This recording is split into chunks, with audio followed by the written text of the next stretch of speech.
Hello friend, good morning. আর এখন আমি রান্নাবান্না করছি। দেখো আজকে কী রান্না করছি। এখানে রুই মাছ ভাজা হচ্ছে, আরও মাছ আছে এখানে, রুই মাছ। আর এদিকে হচ্ছে পালং শাক। পালং শাক থেকে খুব জল বেরাচ্ছে, পুরো টাটকা পালং শাক একদম।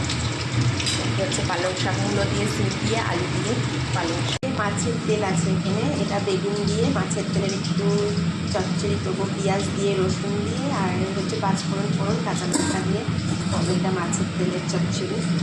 আর যেহেতু শীতকাল, আর ভাতটা একটু পরেই বসাবো, কারণ ঠান্ডা হয়ে যাবে, ওই জন্য ভাতটা পরেই বসাবো, এখন বসাইনি।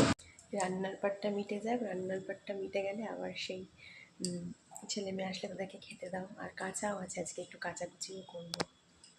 এখনের মতন টাটা। আর হ্যাঁ, যদি আমার ভিডিও ভালো লাগে প্লিজ একটু সাবস্ক্রাইব করে দিও।